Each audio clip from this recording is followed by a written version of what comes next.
All right, so take me through a demo hack that you've prepared for us. I really want to see this and how this actually works.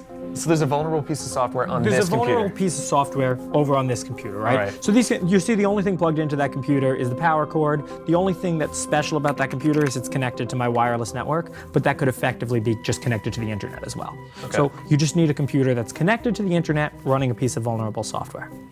Now over here, I can use this program called IDA to analyze the software, right? So this piece of software is not open source. It's actually a problem from these computer security competitions I play called CTFs.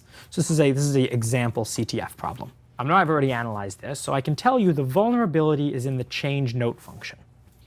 In the change note function, there's a read, which reads in bytes, and it can read in more bytes than fit into the buffer. What happens then is called a buffer overflow, and you can overwrite whatever comes after that buffer. So that's the vulnerability, and we can analyze it here. So I developed this exploit for this program based on this vulnerability. Found the vulnerability, developed the exploit. So this is the exploit. It's just a 65-line Python program. I'll run the exploit locally. So you can see local equals true, and Python exploit.py. Okay, so first off, the exploit worked. So you can see here that I have a shell on this computer because this is local. I'm running the exploit locally. Remember, I'm not exploiting the target yet. When you're developing an exploit, you test it on your machine before you fire it at, whoever you want to exploit. So like I said, the vulnerability is in the change note function, specifically in this read here. And so Kira, these little red lines here, show me that that read was hit twice. Let's look at what actually happened. So this was the buffer that was being read into, and you see all those A's there? Yeah. It was overflowed, right? So here is before the buffer overflow. I can scroll down, and that's after the buffer overflow. So I'm telling the thing that I want to shell, and I mess around with the buffers a little bit so that actually gets called. Now we're going to actually target that machine. So I'm going to change local here to be false and rerun the exploit. So I have a shell. See that's over there on Eagle.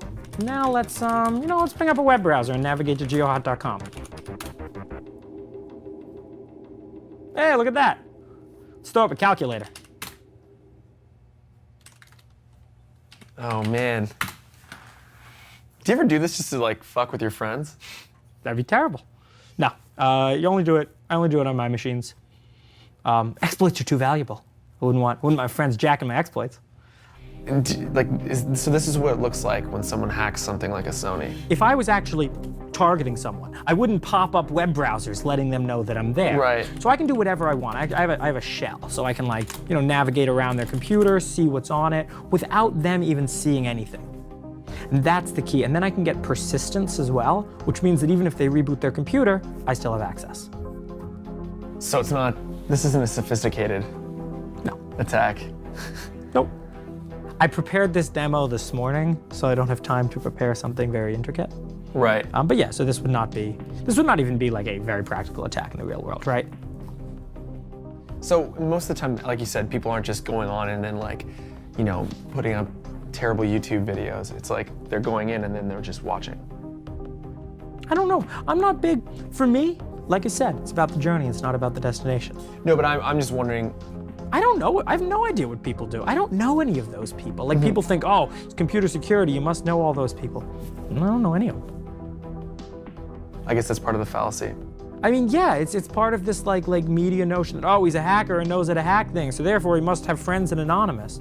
No, for me, what it personally means, to be good at this stuff, this is called binary exploitation. This is a small subset of what's known as hacking, and I'm good at it. Right? So one of the things we talked about, another exploit could be used to privilege escalate, to break out of the virtual machine and onto the actual machine. Right, so you're not just gonna be able to do But again, those exploits are worth a lot of money. Right. And if I had any of those exploits, I wouldn't talk about it. Because you'd want to sell it. No. Why wouldn't you then? Talk about it? Yeah. No, it's kind of like how you don't talk about how you got a sniper rifle in your closet, right? Right. Yeah, yeah. So you have sniper rifles in your closet, metaphorically. No. But it sounds cool to say that I might, right?